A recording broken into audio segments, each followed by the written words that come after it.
Why do people get mad about Wait, so why do they get mad about your laugh? Like, what's the worst part about it? Well, it's just like constant and it's like weird, I guess. You know, but I remember being in when I was in jail one time, and like this guy he was getting so fucking pissed off at me because I was just talking to people down there and just kept laughing, and she's like, dude, just stop. Your laugh is so fucking crazy. Dude, you won't even fucking stop. You just keep fucking laughing. And I just laugh at him. And then I go back to doing the same thing, talking to everybody. And he's just like, what the fuck? And he just eventually stomped off and went outside. How do you get outside? You were in jail. Oh, well, I mean, there's the little common area. I know you're talking about. Yeah, it was during the day. For those of you that don't know, if you're in CCDC, they do this thing where they let you out for like a day. What's CCDC? It's a Cherokee County Detention Center. So that is the county jail that you go to out here in Tahlequah, and it's probably the worst hotel you can stay at. Yeah. It's no, second worst. The first is at Cherokee Inn on Downing. Actually, Oak Park is pretty close to. Oak Park and Cherokee Inn are tied. They're fighting every year at the Tahlequah Daily Press. And then third is CCDC. It's jail. It's county jail. It's the worst place you can sleep at. The third worst hotel in Tahlequah. Nah, but when you're there, they do this fucking thing to you where they let the door open for a little bit, and there's this big concrete pad about the size of this living room, and you're in it with walls up, and there's nothing to do. There's no exercise equipment. There's nothing. It's just a big concrete pad. So if you're at night, everyone just walks around in a fucking circle, and then if it's during the day, everyone just takes their shirt off and just kind of lays there. Sometimes somebody does a push-up. Sometimes they're just laying there. There's this guy in there. He called it Peter Beach because all you would just see is guys laying there with their fucking pants out, cross-legged. Some of the funniest people you'll ever meet are in CCDC too. That should be its own stand-up club. That's different. They called me when I was locked up. At first, they called me Doc Holliday, which I thought was cool because I looked kind of like the Tombstone guy. It's one of my favorite movies. But then someone was like, "Nah, that dude," because I had a canker sore like kind of above my lip, and I have like a mustache, like sideburns. I was like, "Nah, that dude's not Doc Holliday. That's fucking White Herp over there." That's fucking old White Herp. And that's all I was known by for like 2 fucking weeks. Was White Herp. They said that my name was not Cole. My name was not Cole. It was White Herp. That's what they thought. It's not a joke. It was horrible. That's the funniest thing I've ever heard. Imagine having your soul broken down that fucking bat. Like that's. Oh yeah, dude. CCDC will do that to you, man. You don't know shit. You've never been there. You don't know dick. Oh, I know shit. I know shit about the jail. You know some people in there, yeah. Oh, I know some shit about the jail systems. I'm Native American, bro. Like we all have a cousin that's still in jail. We all have a cousin that's still in jail, or an uncle, or somebody that's still in jail, bro. Like growing up Native, bro. Like yeah. I think if this may not be true, somebody might want to fact check this. I wish we had a nerd here. I think Native Americans are the most incarcerated people per capita in Oklahoma, and I think Oklahoma has the most white people in jail too. Free Leonard Peltier. Yeah. I'm pretty sure it has that too. Because we're just extremely poor. Yeah. We're like 49th and everything. We're like, yeah, beat Mississippi. Fuck them, dude. Yeah. Good thing we're barely better than them. Hey, it's tough out here on the Reds, man. Hey, they have 4 more pregnant teenagers than we do. That's the only way they Let's fucking, yeah, dude, let's give a round of applause to our pregnant moms! Pregnant teens! Oh, y'all are out there. Just being smug and asking for shit and putting your cash out bitching on Facebook. Yeah, getting money on Facebook. Yeah. Starting a GoFundMe to fucking. You should employ that. Putting my cash app on Facebook. Or trying to get money for like a Subaru Impreza or something. It's like a really Fast and the Furious type car, man. That's not what a Subaru Impreza is, but Subaru Impreza? Yeah, that's like a SUV or something. No. Well, it can be an SUV. For the team. Have you seen like the rally fucking? Actually, I don't know what I'm talking about. Yeah. When I think of the Impreza, I'm thinking that like walked off like fucking smooth out SUV they have, and it's got the same. But they make a 4-door. They make a 4-door, don't they? Yeah, they make a coupe, dude. They make a coupe and a fucking 4-door. Hunter's a goddamn mechanic, dude. Don't fuck with him. No, he just knows a good quality Subaru. Hunter knows a good quality. Fast and the Furious. When you grow up in trailer parks, like Hunter did Fast and the Furious, and like all those like DVD movies that you get at the dollar store, play a big part in your culture. That's like a big part socially, like growing up. Fucking shit. You never seen it. But bro, Get out of my park. Get out of my park. We got our buddy Hippie here today. Also, Jason knows Jason Gabe. I think his legal name is Hippie. That's what we all know you as. He's a little bit of a local legend. Okay, he's had some legal things go on. He has definitely made a big change for himself. He's starting a small local business right now where he grows. Yeah, where he grows like really good lion's mane and blue oyster mushrooms and what other varieties? Like right now, Piapino and Rishi, and I also trying to grow Maitake and motherfucker got Maitake. You got Maitake in this bitch. Yeah, like I think I messed up with the nutrition in there and stuff like that, and they're not growing quite right this round. But maybe next round I'll have, because I didn't realize that you're supposed to have like 20% less nutrition in there than what I have now, or it screws the whole fucking thing up. Too good. Yeah. That's a hell of a the mushrooms had too much food. That's what you're saying. It's like when you put too much Lowry seasoned salt in your mac and cheese. You get headaches from hell. You get an MSG headache. Everything starts spinning. You start getting sweats, bro. My favorite drug is monosodium glutamate. You just shot MSG. Shout out MSG. Actually, okay, so one time my dad fucking was having like the worst migraine he ever had when I was a kid. He was like freaking out. Like he was like having one of those dramatic old people migraines. And going like, this hurts. And he's like, what the fuck did we eat? We ate steaks last night with Lowry seasoned salt on. He's like, what the fuck? Was that Lowry seasoned salt? Was it MSG? My MSG heart attack? And I went to the cabinet, I grabbed the big thing of Lowry's MSG seasoned salt, looked at Lowry seasoned salt actually has no MSG in it.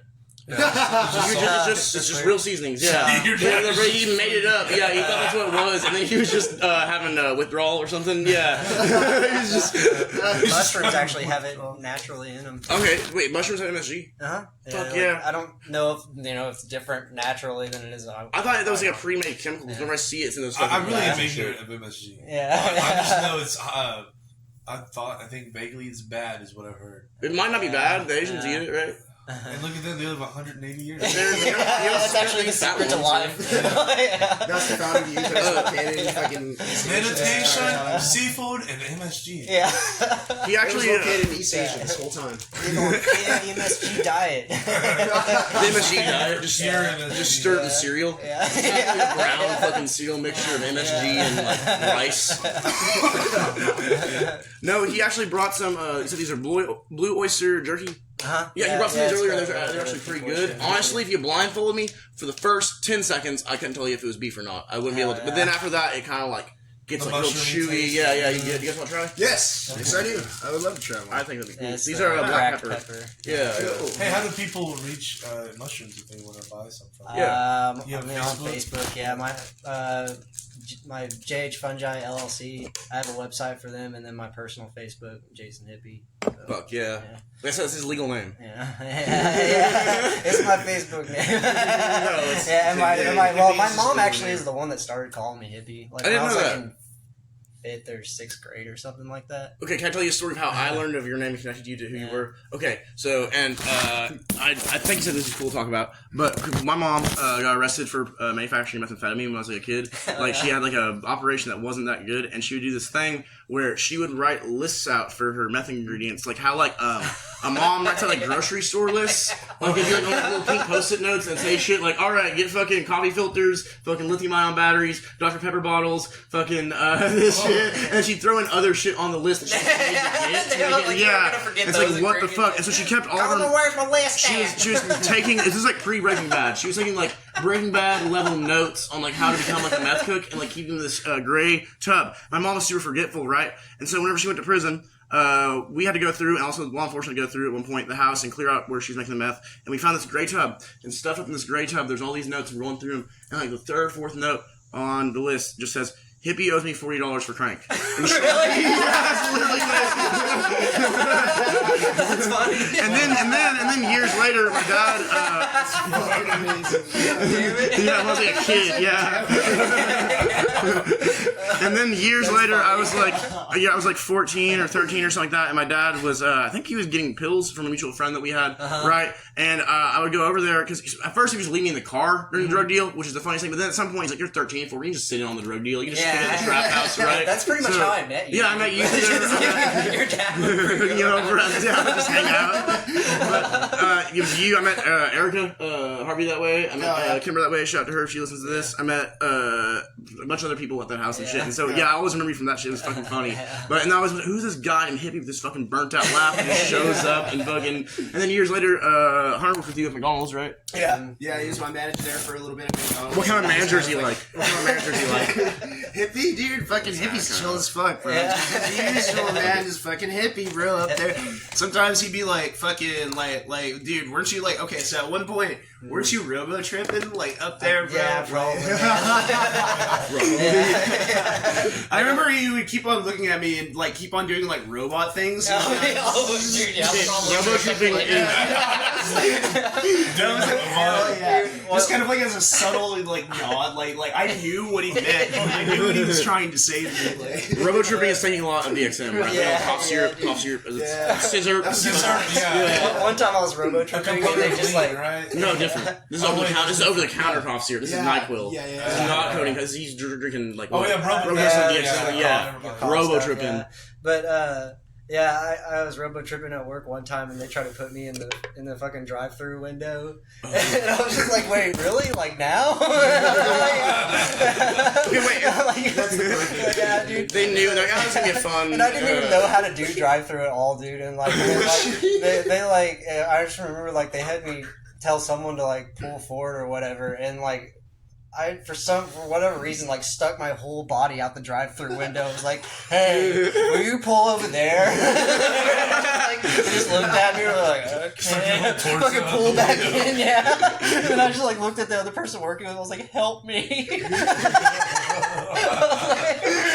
They just walked off and started working in the back again. That's great. So, for the record, how long did you work at McDonald's? Like, you got to the top of the McDonald's food chain. You conquered Alexander. This is the kind of quality of McDonald's. It was amazing, dude. It was so how good did you work times, there? man. See, I think the first time I worked there, I think I worked there for like, I swear it was at least like 3 years, and then I went back, and then I fucking worked like a week, and then I fucking quit again. Like, there's a bunch of shit going on. That's back. I was like selling acid and stuff back then too, and I just didn't give a fuck. I got my own money. I'm Pablo Escobar now. I'm a Scarface. You ever quit drop deal drugs? That's so fucking awesome. This was G-Move. I was with this chick that was like losing her shit. Oh, like, so it's too much going on at home too. Yeah, dude.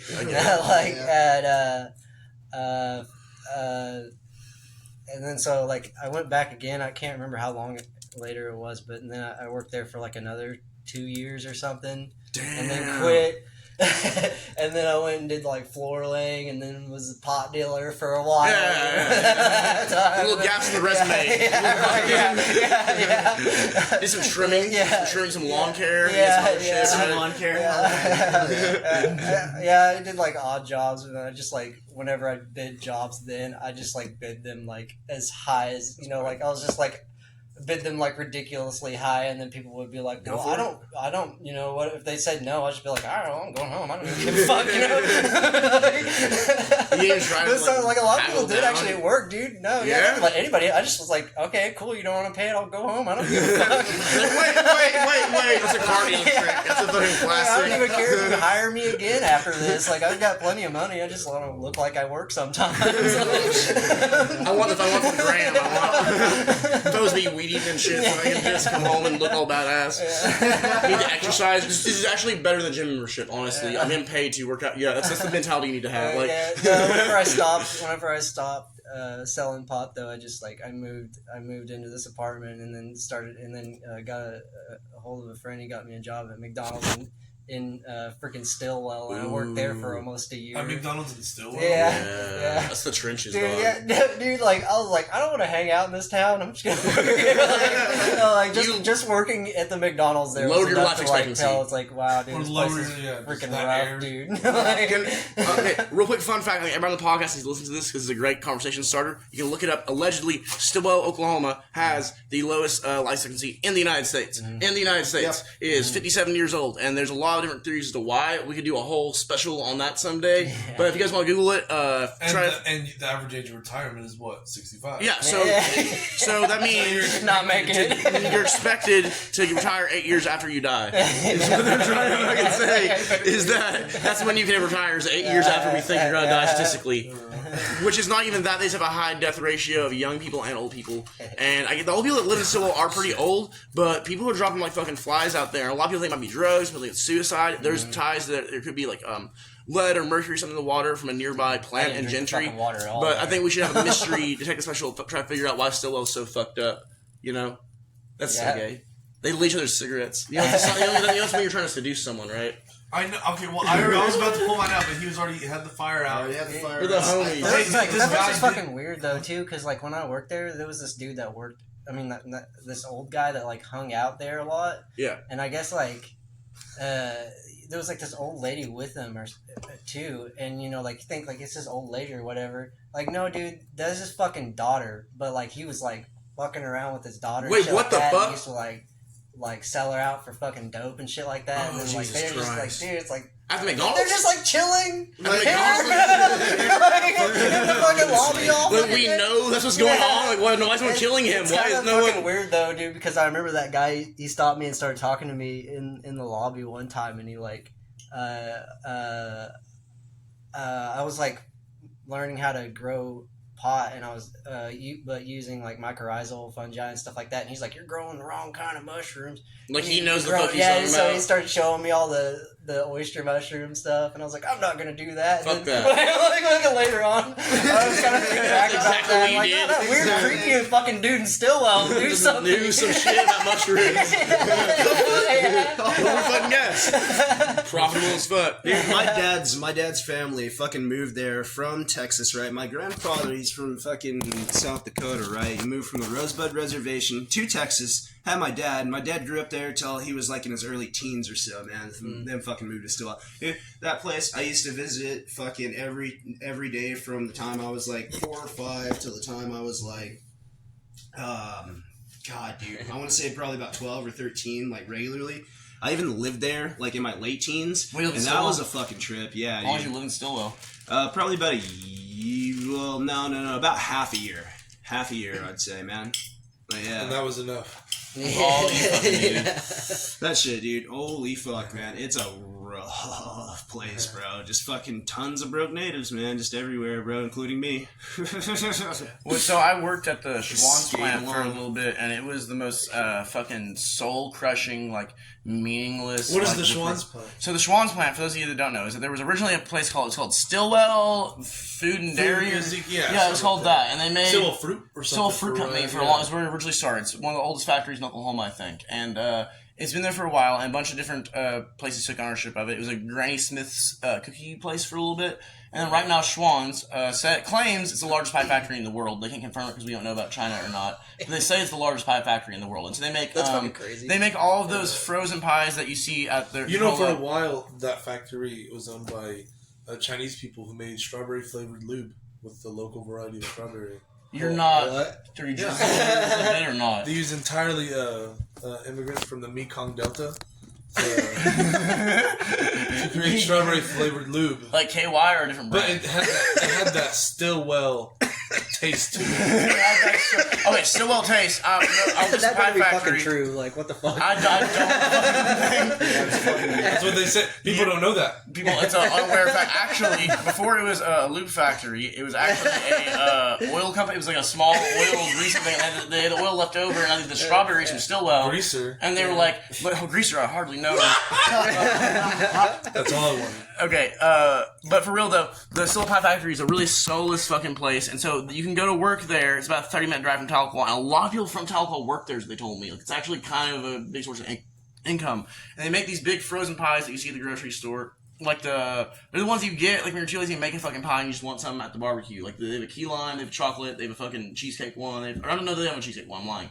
But when I said they just made one kind of pie in the whole line, I was and they all have swan meat in it. Yeah.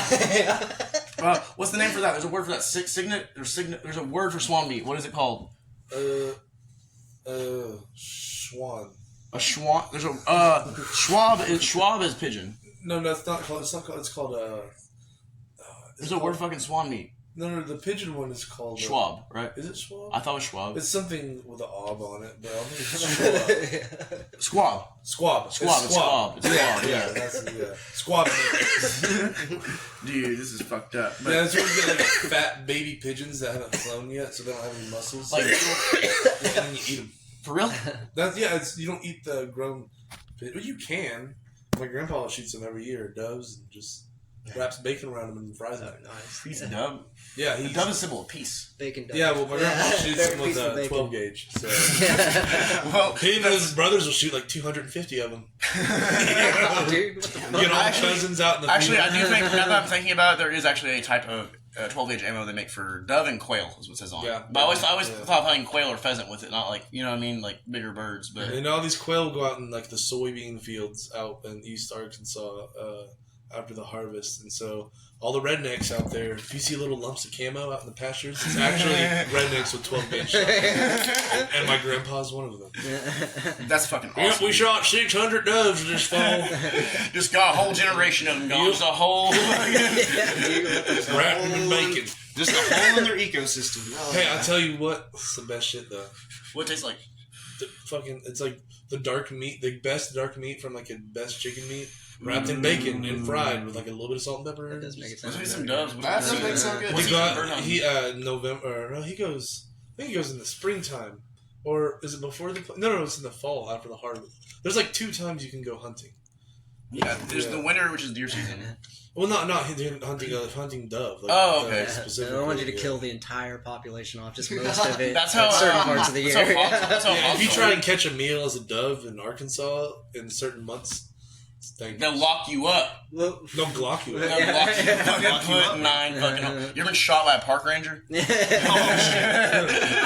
had some wait. bad encounters with park I was about rangers. to say, You want to tell that one? Gerda, the GR. Are you? Wait, were we telling any? I actually have a couple more questions for him, but Yeah, we can please. bring it up. Yeah. Okay, so something that I thought was really cinematic is when I asked you how you got busted on like the big one. If I can ask about that, that's like one of the craziest fucking stories. Are you okay telling that? yeah. Okay. Yeah. Okay. So, and for anyone that doesn't believe him, there's literally fucking video of him getting this all happening to him on Fox 23 was a big fucking deal. It was like Yeah, made you just headlines. go on the search browser and put in over a pound of methamphetamine taken off the streets of Tahlequah, whatever. My name will pop up. It's a real deal breaker for some people, but for us, we give you a chance. We love you. Okay? Yeah. It was Hippie is totally one of my not a favorite pound of fucking meth, people. though. It was like Hey, if you needed to buy but- some meth back in the day, it would have been the happiest, nicest. I'd rather not Actually, talk to anybody. I never Yeah. sold meth, dude. Like, I fucking, I did middleman, like, a few times, and that's as far as I fucking went. I was like, I was addicted to that shit, dude. I could just be like, here, dude, take this for money. Like, I don't want money, dude. I want dope, man. Like, that's why I work. Like, I just want the meth. That's called dope woke. no, dude, like, Yeah. I would pay people, like, $50 to go get a box for me and tell them if you Fed. want dope out of it, go get your fucking own, dude. Like, you know, It's like that I movie knew. Spun, bro. Like, dude, Spun just was give fun. me- It's fun. Yeah, dude. I don't know. You should. maybe. I would say you should watch it. But I think it might give you flashbacks. So. Yeah, it's intense, bro. It's fucking dude. intense. It's almost as intense as train spotting. Like, yeah, dude. Is they trying to train? What was it? Basically, it's train spotting with meth addicts somewhere in an unnamed town in the Southwest. And instead of like it being like a cool like 80s thing, it's like there's like Mickey Rourke is like a professional wrestler that cooks dope out of a hotel room and he gets this greasy fucking dude drive prostitutes around to try to exchange it for. It's a bad fucking movie, but it's kind of crazy. It's got Eddie Murphy up in that bitch. Like, Yeah, rest in dude. peace. Rest in peace. Fucking okay. So Back to the story. I want to okay. Just describe the context of it and then how that day started. Don't start at the bus. Describe how that day started because that's how you told me the story. Let's see. I remember I was going over there. It was kind of like a slow week because I was like, we were cooking like every single day. I mean, for a while, like pretty much every day. Right. And then there was like, I kind of like wigged out. I thought I was like fucking. Like dying at one point, dude. Like I was like literally like this was like at the end of like a 7-month long binge. Like I mean, Damn. I was like, How much you sleep? How much you sleep? Were you awake those 7 months or what? I actually had started sleeping at that like when I used to do dope like in the years before that, I really wouldn't. But I started getting to this point where, I mean, yeah, it was only like 2 or 3 hours of sleep a night or something like that, and I would like get super spun out, and then I'm like, time to go lay down, and I like, I don't know how, pass out, space out for a while. Yeah, I don't it's like, fucking alright, know, dude. we I was gotta so do this fucking now. tired I could smoke dope and then go to bed, and it was not bad shit, you know. But, but yeah, dude. So, but No anyway, yeah, I had this like freak out, dude, and then I stopped for a little bit. I mean, like, I was even having it where I would just like blank out in the middle of the day, and I would just be like,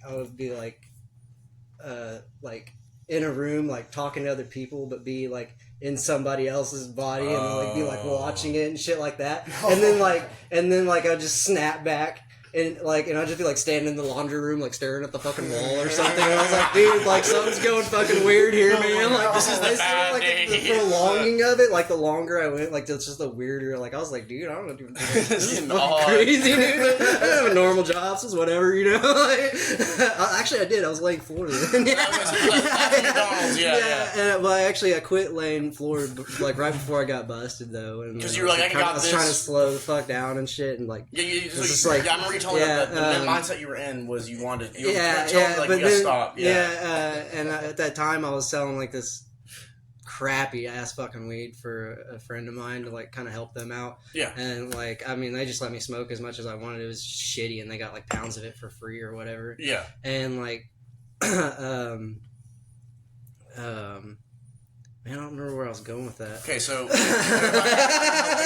you. So you're smoking. Oh yeah. So this isn't your house. You got busted. It was someone else's place, right? It was yeah. We don't say their name. It's someone else, That's actually how the thing got set up though, is because I had that fucking weed, and the guy that was there with me, Ryan, he fucking he sold some of it to this guy when I was gone. I went to the dentist one day because my teeth were fucking rotting out, obviously. And so, like, while I was gone, though, he sold this weed to, like, this other guy that came in there. He said he hadn't even seen him in, like, forever. I don't even know. And, like, and apparently that guy was, like, he literally got dropped off by the cops down the street and then met back up with him or whatever. So, like, the money that was from that little deal or whatever, I had saved it because I was going to give it to my friend, and then eventually, like, that morning, I like messaged them, and I was like, hey, I'm fainting the fuck out. I'm physically going to get a box with this shit, you know? Yeah. And, like, so I went and I got it, and I got a box, a Sudafed or whatever. Real quick, just real context, was this before or after they regulated it to where you can only buy the 3 boxes on the ID? Was this before or after? This is after. So this is still, like, this was not even the most efficient way to get it. Like, dude, and they only had, like, the half box thing. It wasn't, like, the full thing. Yeah. So, like, we only even had, like, I don't even know if by the time they got there we had like half a gram, maybe like almost a gram or something like that. And they tried to say over a pound, but it was all the puolers and stuff. Right. We can get to that. I remember that part. Yeah. Okay. So anyway,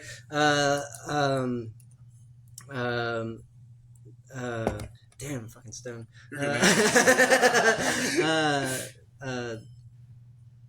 Where was I at? Okay, so there was this exchange. They dropped the dude. The cops dropped the dude off the block. Oh yeah, gotten the money from this girl. So anyway, I went and bought that box with the money that was from that deal or whatever, and then we're just like sitting there. Well, I mean, yeah, I was went and had to make it or whatever. Right, it's a process. Yeah, and then after that, like we were in his it was his mom's house and stuff like that. We were in the very back of it and like just burning off the puller layer of it, blowing it out the window Jesus or whatever, and then we just got it done, and like I only took like a few hits or whatever. He did like a big old shot, and like, and then like all of a sudden like here's mom like screaming, and like and you thought it was someone else, right? And I thought it was this fucking drunk dude that kept showing up and just kind of like causing problems. That's like the craziest part. Like a couple weeks before that, he just kept showing up all the time and just starting shit. And I thought it was that. So you thought you were and like, yeah, dude. So like, I was sitting there for a second after he ran out, and I was like, oh man, I better go out there, and see what's up. Yeah. And like, so I set all my shit down and went to open the door. He had the door fucking locked or whatever. I unlocked the door, and like, so by the time I made it like halfway down the hallway, and then there was like a sheriff fucking busting through the door, fucking waving a gun all over the fucking place. I was like, oh shit, yeah, it's not him, dude. But there was like, man, there was like kids there and shit too. Which I didn't even know they were fucking there. I didn't know you were out of it the whole time. You were talking to fucking people on the wall. I didn't know where you were at. Dude, like, you were not responsible for those kids. Dude, but like they fucking like, but those cops like just swinging the fucking gun over around them, like all over the fucking place. Dude, like, he didn't even notice me, like standing there, and like I was like going, hey, dude, hey, man, like fucking yelling at this fucking cop, and he's just fucking with this fucking gun. In the video, they have the battering ram, and you can tell they're like, search warrant! They're like ready to fucking go. It's just some fucking house with this guy in it. No, dude, they pulled him out and like tackled him in the fucking yard, and like, the tackle and you just had your fucking head down your feet. It was so fucking sad. I was like, oh, here it goes, go to jail for the rest of my life. So, to get on to, like, I want this to be clear. So, the technicality was you were only making up to about a half gram methamphetamine, but in the process of it, you have a bunch of chemicals, it's still in its liquid form. So, when they charge him, they charge you with over a pound because they're counting all of the shit that was included. Yeah, and they can do that. It says it in the law book. That's crazy. Totally he wasn't no big time fucking thing. They just got him in the middle of the process. Making a little bit. So that's another thing y'all like might not know. Like if you had like hits of acid or something like that, like the paper, the weight of the paper, the weight of any packaging it's in, and all that stuff gets counted in too as holy shit. Yeah, dude. The foil. It's kind of like Texas, man. In Texas, right? If you are smoking a blunt, right, and you put it out in a fucking cup, right, they can pull all of that out, right? And use all this evidence, even the fucking blunt guts, like everything that's in the fucking cup. That's like, fucked up, dude. It's fucked up. Dude, another thing that's fucked up about Oklahoma, dude, is like, and I didn't used to think it was this way, but if you are with someone and they fucking overdose or whatever, and you like bring them to the hospital, like they'll totally bring your ass to jail if you were a part of it, like in Oklahoma. But in other states and stuff like that, there's like a law where it like protects people if you drop off someone that's fucking dying, which you should do. You know, that should be the right thing. You know, to fucking get them help. But if you find them help in Tahlequah or in Oklahoma, I mean, like, they can fucking totally take you to jail. That's horrible, and that only makes the fucking problem of people overdosing and shit worse, because now you put people in a position where it's like, okay, we have to have Narcan at the ready and know how to use it, and that has to be the only thing that can fix it. The only option opiates too, you know. But that's really fucked up. I think we should change that. But I don't know. The worst thing is when you wake up and you get the bill from it, right? Damn, I wish I was fucking dead. I wish I was. And they really just have free healthcare is a good argument for overdosing, I guess, if that's something you want to pay for. But there's no pay for heroin addicts to fucking overdose like 35 times and alcoholics to fucking go to the hospital over and over again. Hey, that's what America's all about. Yeah. Kind of. Paying for other people's shit. We're paying for their dope and whatever rich people are up to. Okay, so they found cocaine in the White House a couple weeks ago. You know about that? Oh, yeah. They found a bag of coke in the White House, and the whole Secret Service and everybody had to fucking be like, alright, where did it come from? Who fucking they did it? They said they got 58 names, they couldn't prove any of them. And meanwhile, fucking Joe Biden's kid is a fucking crackhead. Like, he fucking does crack. That's not slander. There's video of him smoking crack. Like, that's his thing, right? That's kind of what America's all about. It's awesome. Paying people. To be honest, that's kind of what this country is. Drugs won the war on drugs. They totally fucking did. And that's the other thing. I don't care. I don't use meth. I think meth has a lot of bad effects on family for my life and seeing like shit like him. But if you put all the tweakers in jail right now, the country would stop. You wouldn't have gas stations. You wouldn't have trains. You wouldn't have truck drivers. You wouldn't have like construction sites. The whole world would fucking end. Influencers. Everyone on meth would fucking.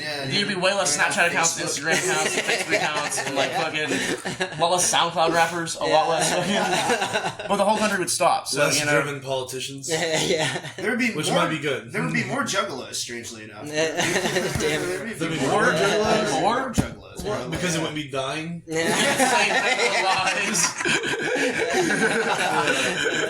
country would be at least 35% juggalo. Is this related to him or no? Yes. Ask him. Well, actually, no. That's not related to him. No, Jim, any questions for him? Yes. Any questions? Yes. Okay, so, how far have you ever walked? That's a great question. Yeah. Oh, farthest. There's a point in every man's life where he's gonna have to go on a long walk. Yeah. Something that you weren't ready for. You didn't wake up that day thinking you were on a walk from one town to another town, but it happened, and now you're in it, and you gotta get or walking home from another town, from another place. But that's a common Oklahoma story. Everybody's got one like that. What's the longest you ever walked? Because I know you got a good walking story. Okay, so there's like a couple times, a few times, not very far, but. Which was the funniest? Well, the funniest one might have been one of the shorter of the walks. Tyler's fucking gay ass cats. They might as well interview them next because you won't hippie fucking talk, you piece of shit. Sorry. What was the first you ever walked, man? I'm sorry. Suck, man. That's my roommate. Cats your Yeah. But yeah, so I was hanging out with some friends at these apartments, kind of like buying Sonic or whatever, and we were doing motion sickness pills. And dude, what? Motion sickness? You ever motion trip? Yeah. No, I've never tripped. Oh yeah, dude. I know it'd take like dude. You take like a handful of those. Like we'd take like 30 or so of them. Dude. If you took like 10 of them, you still get there pretty far. But anyway, like you have like goldfish fucking memory. You see people and shit that's not fucking there, and you can't fucking tell, and you like you'll like, dude, like it was so bad, dude. And I would do it for like months straight, man. Like, and so I was just totally like there's like literally there's like literally like I've seen people and they'll start talking to me, hey hippie, how you doing or whatever, and like I won't even have a fucking clue who they are. Like, dude, I gotta say this, fucking friend of mine, Randy Crow. When I Rest in peace. Yeah, dude. I met him in rehab. And, like, we were both from Talcott, so they kind of told me about him. And then I met him, and I was like, man, you look so fucking familiar or whatever.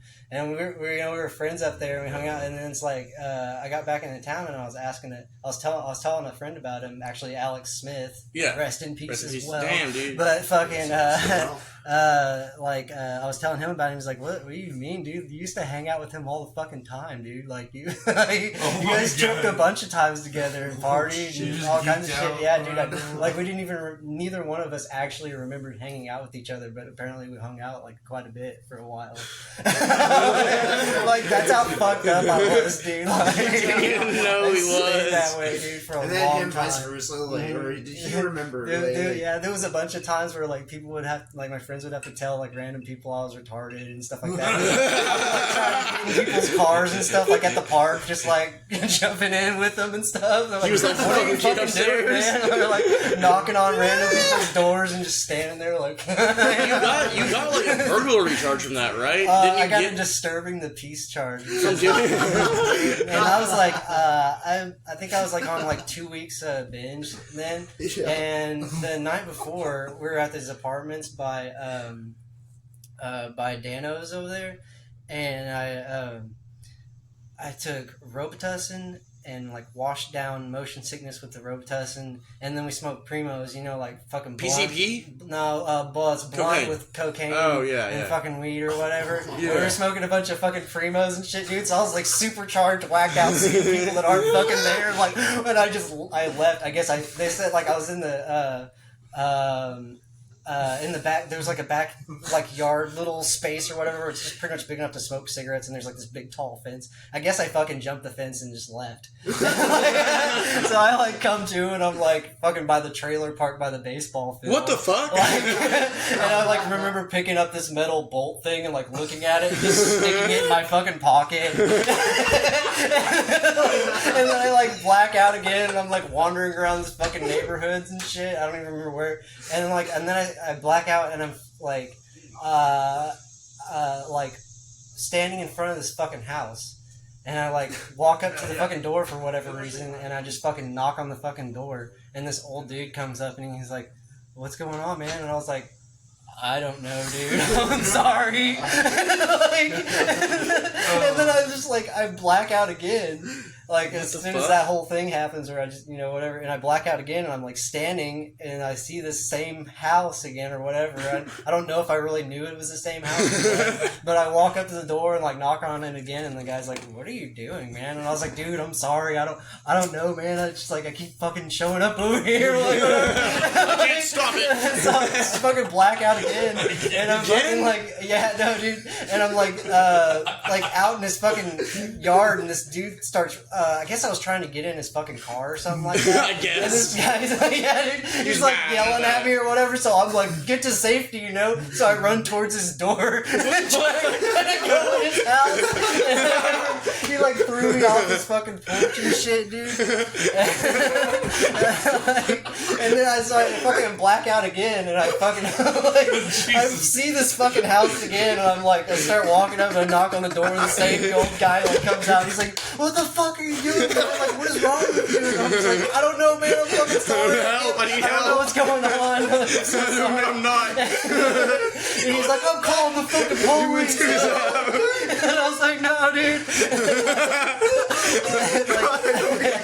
What the fuck? I totally don't know if this was fucking real, but it's weird that it's like it almost has to be fucking real because like this is the only time I remember seeing these friends of mine, and they ended up with my fucking cell phone somehow. I like fucking I don't remember how I figured out how to get a hold of them and got my phone back or whatever. What the fuck? But, like, just materialized that. God. So like these it was by Tahlequah High School. And and I remember these two friends of mine walking up to me, and they're like, "Hippie, you need to come with us, man." Like, and I was like, "No, dude, I'm going this way," because I was like, "Dude, all this shit keeps happening." And there was like this church, like that was kind of like a band. There wasn't nobody used it or whatever. And I was thinking about going over there. I used to pass out on the steps sometimes. So I was homeless and stuff. Yeah, like, yeah, dude. I was like, nobody will bother me here. So, dude, I was all fucked up, and I was just like, I'm going to hide there because I know no one will be and there. God will protect me. Out. Yeah, God will fucking... like, yeah, it's just like that's where I thought of, man.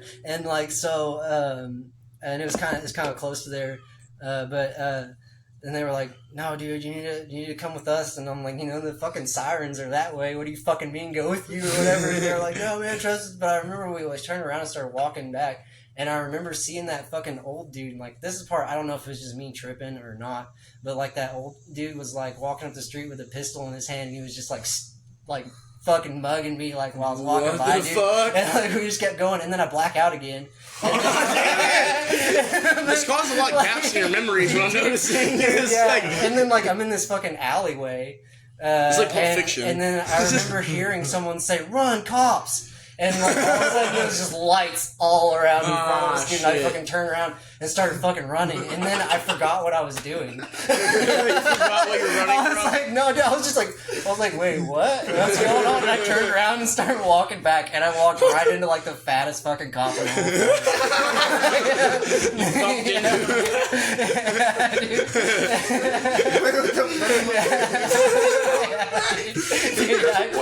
I walked right fucking into him.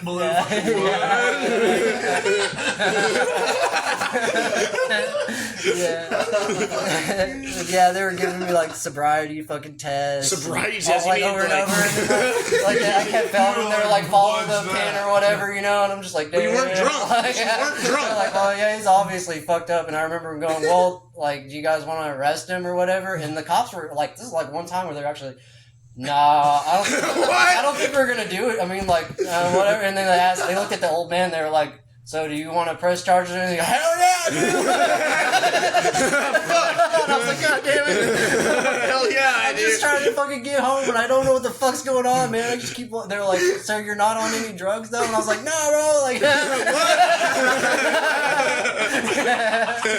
it's over. They saw you run away and then stop. Walk back. Yeah, they were like, "Why'd you come back, man?" I was like, "I don't know." I don't know. Like, I don't even know if you ran away. I don't even know if we can count that. Did he evade us? Really? Yeah. I don't know what to call it. He didn't really do anything except be weird. Just walking places he shouldn't have.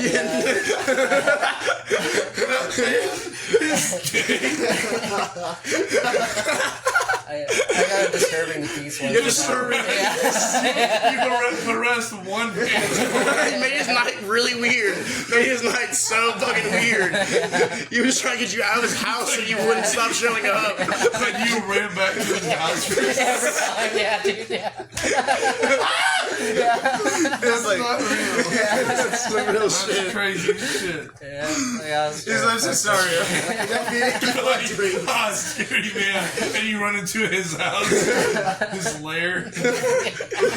Yeah, no, dude, when I went to court later on, the judge was like reading the statement, and it was like, and my wife was sitting in the living room reading the Bible. And I was like, oh, no, dude. When a devil came in. Where am I at?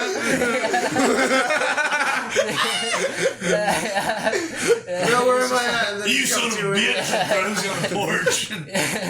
He's like, what do you back? And then you come back. Help me. Knocking on the door. Jesus. Those are the best stories you've had on here. That was one of the best stories you've had on here. That was like 6 blackouts. And then I blacked out.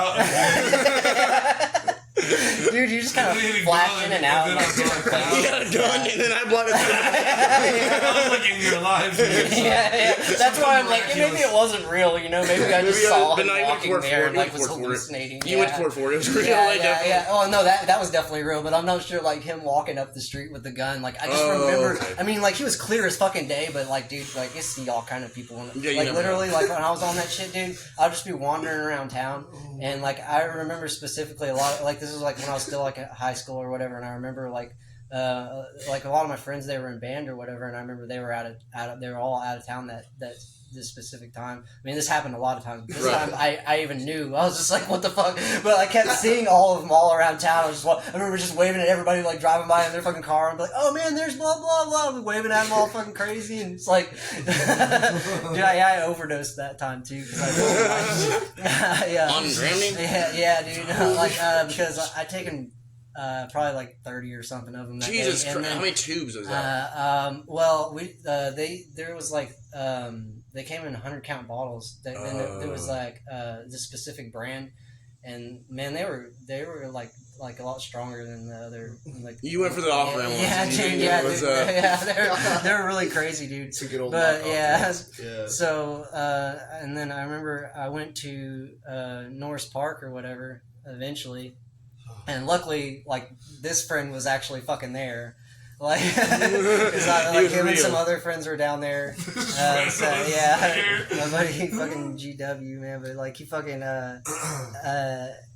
we were talking for a minute, and then, like, I just bust out the fucking bottle of the pills again, and I just dump a pile of them in my hand and about to throw them down, and he's like, hang on a minute, man. He's like, are you like already fucked up? And I was like, yeah, you're right. And I like put it back in my pocket, and he's like, just smoke a cigarette instead, dude. And I was like, okay, cool. And I smoked a cigarette. As soon as I got done smoking the cigarette, I just pop out the fucking bottle of pills again and fucking dump them down. And then I was like, oh fuck, dude. Like you wouldn't even realize when you forget you're fucked up and just take more, dude. So like, go. I'm sorry. Yeah, like he like I told him I was like, hey, this is probably going to be bad. I was like, would you mind bringing me home? He's like, sure, dude. And then I black out. Whatever. Like, I don't really remember going home. I just, I remember, like, my mom wigging out on me, like, later on, like, in the night. And then, like, because I was trying to leave, and she was like, you just fucking overdose. You need to stay here, Mom. I was like, what the fuck ever? I didn't fucking know it. She was like, go back to the hospital. Your room. And I fucking go in the room and was like throw up all over the fucking walls. Fucking torn up all over the fucking place. But yeah, like, I guess my mom like came home or whatever and all the doors in the house were open. Like, fucking, there's music just fucking blaring. And I'm like, she just goes into the fucking bedroom where I was at in there, dude. And I was just like, whatever. And she's just like fucking mad and just went back and started watching TV. She said like she heard this loud crashing sound or whatever, and she came in there and like I'd knocked the stereo system all on the fucking floor and threw up across the wall, like seizing out and like foaming at the fucking mouth and shit, dude. And, like, yeah, dude. How is your relationship with your parents these days? A lot better, yeah. I think they're kind of figuring, like, even when I first moved there, they were still, like, kind of, like, thinking I was, like, drugged out. And it's like, guys, like I can't even possibly be like that now. Like, this shit I fucking I'd be dead. Now, it's fucking crazy, but, like, yeah, dude. Like, yeah, her and my older brother threw me in, like, a fucking cold shower and shit like that. Cold shower? Why? It kind of, like, it can, like, slow your heart rate. Oh, okay, that makes sense. You think it would speed up at first when you hit the cold water? Like, yeah. That's kind of a rush, you know? I think the way, like, technically you're supposed to do it, though, is, like just have, like, an ice water bath or something like that and just, like, dunk someone in it real quick and then, like, pull them back out because it's more like a shock. Ice water challenge if you leave them in, to give overdoses? Yeah. But, yeah, no, dude, like, yeah, so... yeah, I didn't come out of it until after all of that had fucking happened, and I was trying to leave again, and she was like wigging out on me and stuff. But, yeah. So can I ask? Okay, what made you stop doing the drowning and the motion sickness? Like, what was like the rock bottom? Like, I gotta get off this shit. I gotta fucking stop it. Like, well, basically because I'd take it and black out and wander off. But you know, but like when I yeah, dude, like I mean, I still do, and like I had this. I mean, I was full-time tweaking whenever I quit doing drama music. Right. So you moved on to something else, like, basically, I remember one of the last times I did it, was when I first started doing art, like painting and drawing and stuff like that. And I just, like, I remember, like, I mean, I was doing all these crazy psychedelics and stuff like that, research chemicals and stuff, and, like, I had, like, all my walls were just covered in fucking scribble, fucking art, fucking, like, just looked, like, fucked up. My friends were like, you're going to the nut house, like, whatever. But yeah, dude, I remember I took those pills there, man, and it just didn't feel the same. Like, I was just like, dude, I was just like, fuck this, dude, and I've never done them again since. I did Robitussin, you know, after that, yeah. Like, I binged on it. One of the weird side effects of drinking a lot of Robitussin is that... doing that for a while. I would probably still do Robitussin if it didn't, like, mess with your stomach so bad, and then it's like 2 or 3 days of fucking, like, after that, like, at least, the next day, and then maybe some of the next day. It depends on how much you take, dude. Like, if you take like a few balls, I swear you'd be high for like a few days after. Yeah, it's kind of like days. Yeah, you're out of it. Like, you lose your sense of feeling and shit. But at least the next day, and like, dude, like when I do that, like anybody, you can look at me down the street. Apparently, because I've seen it happen a bunch of times. People are just like, "Oh, damn, that guy's fucked up," or like, "What the fuck is going on?" Like, I was just like dazed out. Like, it's really easy to fucking tell on me. But yeah, one of the coolest side effects of road tripping, for those of you that don't know, and I'm not encouraging it, and I don't do it, but I have done it, and I've seen people do way more than me, is that if you drink a lot of Robitussin, you can take ungodly amounts of marijuana in your lungs, and you can smoke a bunch of nicotine without coughing. It doesn't fucking, it feels like you're breathing. So one time I remember a friend of mine, I'm not gonna name, but we know his name, was at this trailer. And everybody was like real high on fucking Robitussin, and they had competitions. They were putting full cigarettes in fucking bongs, lighting them, and then fucking trying to inhale the whole fucking cigarette through a fucking bong. And then every time they all did it, they all just passed out. They didn't cough. They just inhaled the whole cigarette, didn't blow out a cough. It was fucking nuts. Yeah, but you can blow big old fucking blows of nicotine. That was before like vaping was so fucking cool. I was going to say these new kids just like they'll black light a vape, right? Where they just hold down the button until it's off. And just take huge rips of nicotine and just like pass out. All these like 13-year-olds. That's actually a really dark thing, is that how many kids are vaping now. Like, that's like an epidemic. Dude, yeah, some of them never even smoked ever. There's people that vape that would never start smoking in the first place. There's people that vape that would never start smoking. Like, we created this thing to try to like cut down smoking and make a healthy alternative, and it was so fucking good. 60% of people are fucking vaping. 60%? Tyler, what percentage of people are vaping? What percentage of people are vaping? Okay, below 30, at least 50% of people have vaped, or at least vape in social settings. That's a heavy number. That's what it looks like. It sure looks like it. It's mostly, I feel like it's the number might be higher, or hanging out, or smoking, and someone else. Like, I'll see people that say they don't even smoke or vape, hit vapes whenever they start drinking. Or smoke whenever they drink. Oh, yeah. Your cats are meowing a motherfucker. Feed them or something. Or beat them 3 times a day. Okay, we'll feed them again. I don't give a fuck. I'm just kidding. I don't condone animal violence. Well, we sort of do. Hunter condones animal violence. Well, in certain degrees. Okay, so if a red dog is coming at you, throw a rock at that motherfucker and tell him to go on in. That's real advice. That's great. Tell him go on. Yeah. You ever done a lot of Benadryl? Oh yeah, dude, for sure. What's the most amount of Benadryls you've ever done? I don't know, but I know like a normal dose would be like taking like 30 of them at least or something like that. Yeah, like 30 or 40 or so. And you have a Benadryl story? Yeah, a pretty gnarly one. Oh hell yeah. Yeah, it was just me and my ex-girlfriend because she was kind of a crackhead. And we were out in Warner. And there's no weed out there. This is Prohibition era. Prohibition. Back before it was legal. That's our word for it. Yeah. And so the weed there's like $20 for some shake, maybe if it's that of maybe oregano. Like in Warner, you just don't find weed. You go to Muskogee. Struggle. But if you're like walking around in Warner, you're not going to find anybody with some weed that's willing to give it to you or sell it to you. And so we're just desperate to get high, and we don't want to drive to Tahlequah or anywhere, and we didn't have a ton of money. And so we went to the gas station. Man, my ex was like, well, one time in high school, I took 25 Benadryls and stayed up, and then just was at school. And just like, just all day, like, what's up, T? And I was like, hell yeah, that sounds like a great idea. Yeah. And so we just had like a nice weekend afternoon where we go and I take like 30, she takes 25. I'm like, because I'm bigger. Mm-hmm. And then I was like, maybe I don't feel anything. Maybe I should take some more. So we take 10 more. Mm-hmm. And so now I'm like at 40 and she's at like 35. Mm-hmm. And then I'm like, well, we might as well just finish off this bottle. So I take like 15 more. And so how about like 55 goddamn pills of Benadryl? Oh my God, I'm sorry to feel like. And then I'm like, what should we do with this high? And she's like, I don't know. And I'm like, let's play NBA 2K. And so we try to play basketball on the Xbox. And then it was just a blur. I remember like chunking a basketball and then just nothing. And then I woke up just on my porch. Just like slumped. I think I went out to just smoke a cigarette, but I was like just doubled over. What time did you wake up? Was it like daylight, bird chirping? I slept for maybe over 24 hours. It was over 24 hours. That's something about you though. I may have went into a small coma, and we were both near death, laying in like a house in the middle of Warner. With like the doors open, my dogs just wandering. Yeah, there's just cows about and stuff, and then I wake up and I hear birds, and it's like nice outside. And I'm like, whoa. I wish I just had weed instead of taking 50 Benadryl. That's all I wanted. All I wanted was a hit of weed. How many people do you think overdose on Benadryl during Prohibition?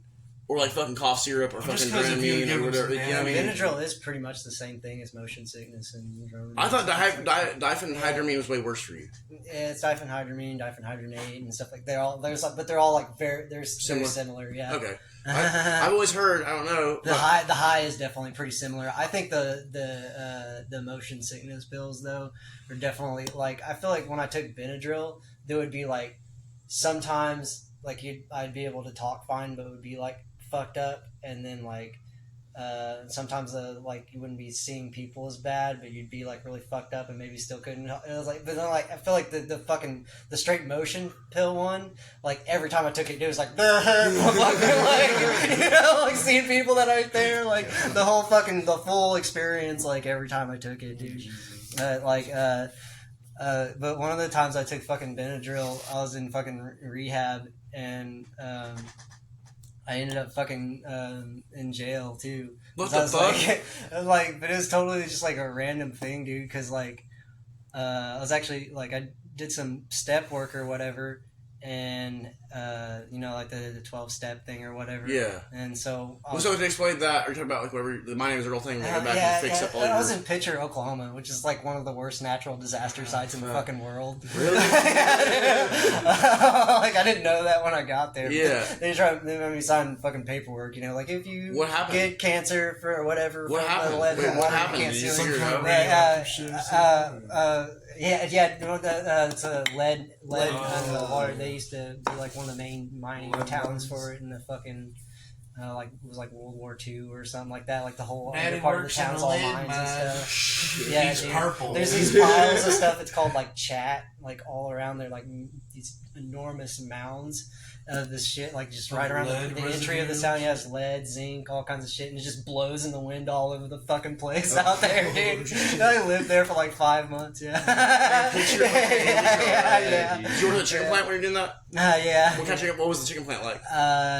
Dude, that shit was hard, dude. Especially at first, like getting my hands like used to it and stuff. It's like, cold and it's wet, and your whole hands freeze the fuck up. You wouldn't expect it because you're just covered in guts and it's freezing cold I worked there on 3 layers motion, of too. gloves on. You were on mushrooms. Motion sickness pills. How would you? Like, dude, I remember like I would be fucking working and like a supervisor would come up and tell me to go do something, and I would be like, go over there and start doing that job, and then I would like look over, and the supervisor that told me to do it would be standing somewhere they couldn't have possibly been standing. I was like, oh no, that wasn't like fucking go back to my spot, you know? Like trying to do it. Like, dude, whenever I worked there, I would do like 3 people's fucking jobs, like, and like they wouldn't even like realize, like someone come in, oh, I'm gonna help you for a second, and I was like, you want to take my spot? Are you sure? You want and to they're take like, my what the fuck job? is going on here? And I'm like, do you see how many people are standing here? Like, We don't have enough work for all these fucking people. Dude. Which was it the Tyson plant or Simmons plant? Yes, Tyson. Tyson. Yeah. I heard those ones are pretty fun. Did you work with any like cool like Micronesians or Samoans? Or Yeah, a bunch of Samoans. Yeah. They're kind of mean, aren't they? Yeah, well, they're pretty chill, but yeah, there was like a bunch of like people from Africa and stuff like that too that worked there. Just that whole I can't That's remember by what the Carthage, name- right? Carthage. Okay, so here's something I have to tell this. Okay, so my mom went to, I think it was the same rehab then. I think it was the same rehab then because my mom and Taylor, my cousin that we see at the bar all the Freedom from time. addiction We saw him through in the Christ. Fuck yeah, dude. Is he doing all right? Yeah, little Taylor. Little tiny Taylor, little mac and cheese Taylor, mac and cheese Taylor. Okay, the rest of my family is fucking like pretty fucking tall, but he is what, like 5 foot nothing. Like he's like fucking like he's a little he's guy. a little one. He's a little lad, and so my dad told me the reason why he swears this day he'll swear it on the hand of the Bible is that when he lived with us for 2 years, he only ate Kraft mac and cheese every single meal for 2 or 3 years. Nothing but Kraft mac and cheese, breakfast, lunch, dinner, Kraft mac and cheese, over and over again. Carbs. Yeah, over and over again. So now he's a tiny little guy, and the rest of us are fucking like lean and skinny and tall and shit. But he's like when the first humans started farming grains instead of like being hunter gatherers with diverse meals. And you're just like, yes, I eat only stone bread. okay, And so they're like 4'9". they like that's why skeletons back there are so short, right? Yeah. But the point I was trying to make was this: is that in Carthage, Missouri, there's this place. So Taylor's my cousin, and then my mom went to rehab. This is before she got busted. And it was the same rehab, and they re-met in rehab like years later, and like, what the fuck, Tasha, what are you doing? And so they're both in rehab together, and they're at that same chicken plant. And then Taylor came back. My mom went somewhere else, I think, for a while. Taylor came back, and he had all these stories like, yeah, there's this place in Missouri, Carthage, Missouri, where there's an actual African village full of fucking Somalis and East African shit. And I was like, Taylor, you're full of shit. You're a fucking liar. You need to get off that shit again. Clearly, you're not fucking sober. What the fuck is wrong with you, right? And then years later, when I was working back in Missouri, we drove through it. Sure enough, there's a goddamn mosque there. There's an African grocery store. They have an African shoe, like rubber shoe place. They have like churches. It's a whole bunch of Africans all working at this fucking little plant on the border of Missouri and like northern Oklahoma, right? Yeah. Yeah. Is it- it is- I'm not sure if it's actually Carthage or not. Or if Carthage has an African population. Maybe it's Knoll. No. No. Yeah. Knoll's not like Tahlequah too. Knoll's has the other end of the Illinois River. It has a little river. Yeah, no, it has the Illinois River in it. Yeah, it's like right next to the factory. Yeah. That's dark. That's weird. Yeah. Oh, I love that for us. Yeah. What a great place to put it, right? Yeah. No, that's what it was. But yeah, dude, when I was in rehab there, so I went to turn in that step work, and there was like a building across the street from the rehab where they had like the church meetings and you eat and stuff like that or whatever, and then some of the counselor people are over there, which none of them were actually counselors. Like none of them actually had any degree or nothing. They were just crackheads that came there and that got off and went help other stopped their crackheads. crack, I think, somewhat. got under but so when I was walking across the street to turn the step work in or whatever, a cop was driving by too, and like I guess, which nothing happened at that point, but I guess they were looking for somebody. Some house down the street had called them, someone trying to get in their garage or whatever like that. And like in a town of 30 fucking people. Yeah. You know, like, I fucking matched the description 100 God fucking damn it. %. You know, so... I've got a lot of match the description stories. For some reason, those descriptions are kind of vague. Long hair, black hoodie, and blue jeans. Like, I stopped wearing black hoodies over this shit. Like, at least 3 different times that's happened. Like, but yeah, dude. So who knew the most persecuted group? Yeah. Hoodies, black hoodies. White hippies with hoodies. Yeah. White hippies with black hoodies. That's the name of the episode. White hippies with black hoodies. White hippies, black hoodies. Yeah. Yeah. What were you saying? After I turned in the step work or whatever, I went back across the street, and me and Randy and this other guy, we all just like took like a big old handful of fucking Benadryl or whatever. And then like this other guy comes knocking at the fucking door, and he's like, "Hey man, somebody outside wants to talk to you." And I was like, you know, I just thought maybe it was one of the counselors or somebody else or whatever. I was like, okay, so I go outside and it's a fucking bunch of cops out there. God, like, yeah. And they're like, "Are you Jason?" And I was like, "Yeah." And then they're like, "Well, turn around then." Fucking arrested me like right there, dude. Shit. And like fucking like the other people at the rehab, they were like, "What the fuck are you arresting him for?" It's probably like the least fucked up one I ever was. Like, I mean, I was fucked up when I got there, but I fucking like. I did my job, always fucking went to work. I fucking was like setting pretty much all the money I made back then, which for some reason was a complete achievement there to them. It's like I was still tripping and stuff sometime, and they kind of had an idea about it, you know, or whatever. But like, I was putting all my money back because I was like, what the fuck am I going to spend it on here? Cigarettes? I buy cigarettes, but, you know, but so I just saved it all. I got really fucked up after I got out. I bet. This is bad, guys. I'm like thousands of dollars. I'm just going to go right back to town. I got nothing to do. Yeah, well, rehab actually has got you to start a savings account for your drug problem. Yeah, right, exactly. So anyway, like, they were like, well, you know, I guess I had warrants from not going to court because I was in jail for the charge that I ended up going to rehab for. Oh, so, that's stupid. That's so dumb. I was You're like, I was in fucking jail when the court date fucking was. They're supposed to take you. And it was my last court date for my probation before it, too. It's just dumb.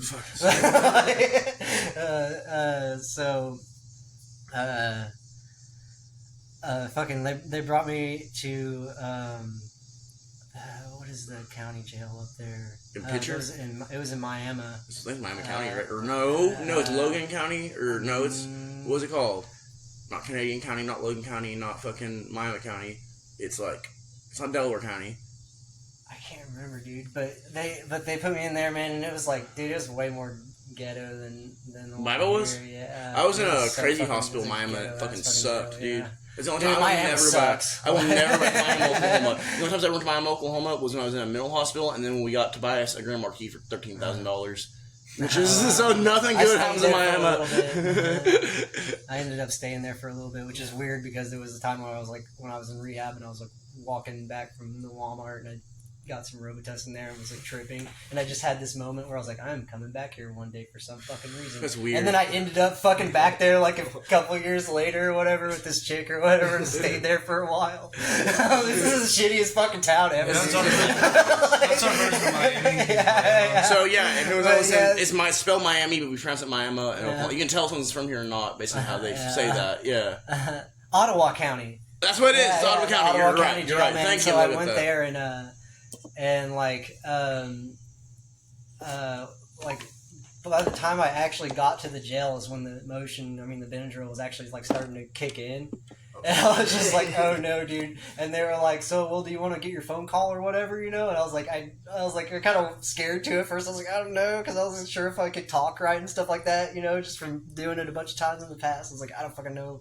And what I did, I was just like, talked to my mom for a second or whatever. And then like they, like, what the fuck? And I was like, yeah, this is my life, Mom. Whatever. They put me in the main jail room or whatever. It's like, you know, like in Tahlequah, it's like all separated rooms that everyone will sleep in Yeah. and stuff like that to kind of keep shit. But there's being bunks. fucking- It's like a yeah, barracks. Yeah, dude, it's just a big open room there. It's barracks, They- yeah. And they put me in like the fucking worst pod Oh, fucking they had, God. which I didn't even know that till later or whatever. Why But was the worst everyone pod? in there was fucking cool though. Like they were cool with me, but Oh, I like didn't know. they saw me and they were like, dude, what do you? Because like the whole next day when I got there. I didn't get out of bed, dude, because I was so fucked up. I was just like, I don't want anyone to know I'm fucked up right now, because I was like, I could barely even like, I could tell in my fucking like, I was like, just felt weird, and I was like, I was seeing shit and hearing shit, and I was like, I knew I could like barely talk, you know, kind of right. So I was just like, fuck, I just stayed over there, and they were like, aren't you gonna get up and eat? And I think people were getting pissed off at me because I wouldn't get up and just give somebody else a meal or something. But I was like, dude, I'm not getting up right now. I know I'm too fucked up. But eventually, like. I did or whatever, and then I Eating probably sobered you up. yeah, Eating dude. I was so fucked up. I was like, this is bad. It's like worse for me to fucking get up and try to do this than it is for me to just fucking lay here and pretend like I don't fucking exist. God like, damn. I was so fucked up, dude. They didn't keep you in the drunk tank long enough for it no, to they where- didn't know I was fucked up. Like, cause like when I very first got there is when it first started kicking in. Oh, fuck. And it was like late at night too. It's kind of best case scenario almost. Yeah. In a way, I was like, just shut the fuck up. Try not to talk very much. Just fucking deal with like, okay, Yeah. sir, yes, sir. Go take me to jail. Cool, whatever. Just fuck, go through the fucking motions, what you like gotta do. whatever. And then like, so so then eventually I started, I got up and actually like started talking to people, and I was all like shaking and like fucking just kind of like forgetting shit and like fucked up. I mean, I was still like fucked up, and they were like, man, what the fuck did you do out there, dude? And I was just like, everything, man. Everything. They were like, well, that makes sense, man. Was mostly like, they just thought I was cool or whatever. They were trying to give me like cigarettes and pills and stuff, and I was just like, fuck you guys yeah. for shit or whatever. I Like, take it well. I Nah, was it's like, bad, I was just like, because I knew I was gonna get out because I didn't actually fucking do anything. Yeah. And fucking, like whatever, but it still took like. It was Processing like, time, it was like 2 almost. days. I don't remember how many days I was in there. That's Yeah, it sucked, dude. Because you I matched was the like- description. Yeah, dude.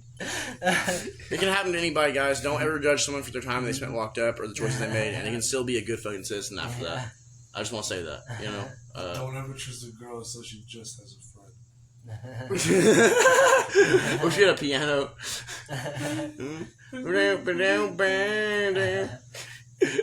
You say he's just a friend. You say he's just a friend. Oh, baby, you.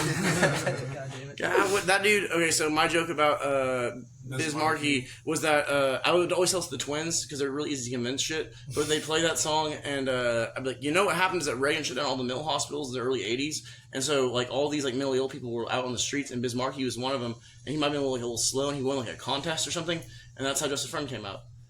Is that it's just that they were like, "All right, we're gonna make this guy into a success," and that's.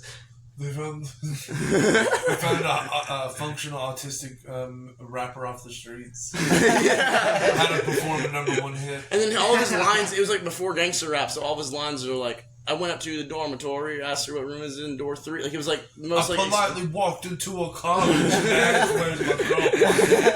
Who I have been talking sweetly to for months. And was loyal. And then she fucked me over, And she I called... kissed another man. I walked in on her tongue kissing some homie in the mouth, that's what she says, right? Or he says, something like that. Fuck yeah, dude. Oh, No, baby, you. And then Biggie would have been like, Baka, Baka, Baka. Ended that shit right. They went in a country song, actually. That would have He been... cheated on her on the way to go visit her. That's what, so I got from my side bitch's house to the main bitch's house, and I fucking... Fuck side hoes on way to the college. Found out some new unexpected knowledge. I saw my bitch cheating on me, so I pulled up With a gat to door 3. and Baka.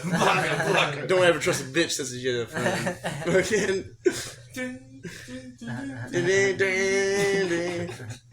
Fuck you, Yeah. bitch. Baka. The Biggie cover of Biggest Markie. Both dead. Why is there not more like hip Rest hop in like peace. revenge on a woman cheating on you songs? It's big in country music, but it's not big in hip hop. Like, what is that? There's It's some not about hip hop. slapping brothers, but not getting in their That's life. for pop. That's emo pop punk. Killing women? No, oh, wait, yeah, that's wait. Johnny Cash has a song like that. Coulter Wall has a song like that. Waylon has a song like that. I think Hank had a couple songs like I think that. you look like a bitch if you kill a woman and Not if you're like that fucking badass. Not if you know that she's cheating on these 5 dudes and you're hopping cocaine. White women or white men love killing their white women. I think everyone loves killing women. White men. Everyone loves killing white women. They just push you to your point. Something about white women. Mason has trauma. Mason has dating trauma about white women. Well, look at OJ would agree with me. Yeah. I'm not saying I would do it. I'm saying I understand. That man definitely. You don't see a lot of hip hop songs like "She fuck my homie." So usually you shoot the dude. You don't. Right. Yeah. But in country songs, you shoot the girl. Sometimes you shoot everybody. I've already wanted to shoot you, bitch. Just give me an excuse. Shoot my bitch, but I already wanted to. I didn't have the excuse, so now I fucking... God damn it. Now she's dead. And I gotta go to tribal court. I gotta go to tribal court and save my head.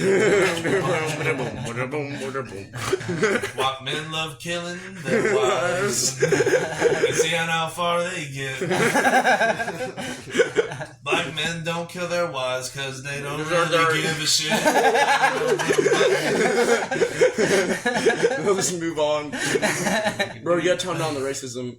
Oh, sorry there, bud. You gotta tone it down with the farm emo there. Yeah, but like I thought you were saying like more songs about being mad. That's like pop punk, right? Right. I hate you, bitch. You broke my heart. I'm crying in my room. I hurt myself. No one else gets hurt except but themselves.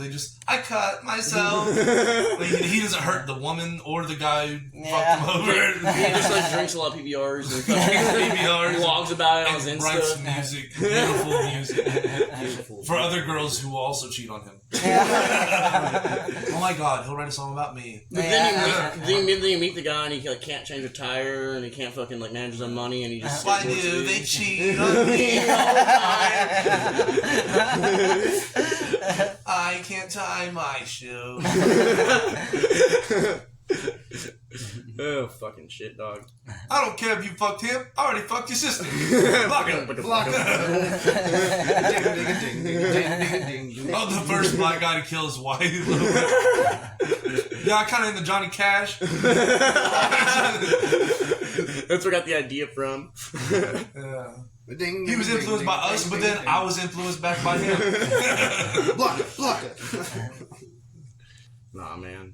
I mean, like, in all seriousness, though, like, if you're gonna kill your wife, like, if you're gonna kill your in wife... Arkansas, you can beat her with a switch smaller than your thumb on a Sunday on a courthouse lawn. Just make sure you're at the courthouse when you do it. That's where rule of thumb comes from, right? That's where the rule of thumb comes from. It should have been rule of wrist, right? Yeah. This is a Boondock Saints joke for anybody that fucking didn't... That's not me, it's a Boondock Saints quote. That's a Boondock Saints. Well, they're with this, like, there's this mad lesbian there in the meat factory they're working in. And he's like, rule of thumb, did you know fucking that's the rule they have for beating their wives in Massachusetts for this long? He's like, you can beat them with a stick nobody in their thumb, and then one goes, rule of thumb should be fucking more like rule of wrist, and then she just decks the dude, and then they fight this big lesbian girl in the beginning of the movie. It's fucking tight. Nah, dude, but like... Dude, just like imagine that shit. There's this song that Hayes Carl has, I always thought it was kind of cool, and I think it might be even be a cover, but so, on the license plate in New Hampshire, it says live free or die, right? That's like the state motto, and so the joke is that he's a country song, and he gets home from the factory, and there's a fucking guy, fucking his girlfriend, and so he shoots him, so he goes to prison, so now every day he wakes up, and he goes to fucking his job at the prison, sending out license plates that say "Live Free or Die." Every day, he's like, and so if you're not shooting a man, shoot him in another state. They got a different license plate. Oklahoma's okay. Fucking vacation land's pretty great. Garden State. Anything would be better than "Live Free or Die." You're in jail, stamping plates. They say "Live Free or Die." They say "Live Free or Die." Fucking horrible, dude. And it was slightly overcooked, and my beer was warm. I haven't heard any of those. His wife. My beer was warm. Well, no, now that sounds more like a rap song almost. Huh? Now that sounds more like a rap song almost. Blocka. We needed to make a rap song. No, that sounds more like a rap song because there's rap songs about smacking hoes and like fucking knocking a bitch's weave off. Yeah, and fucking, yeah. They don't shoot them. They don't shoot him. What is that? They'll beat him, but they don't shoot him.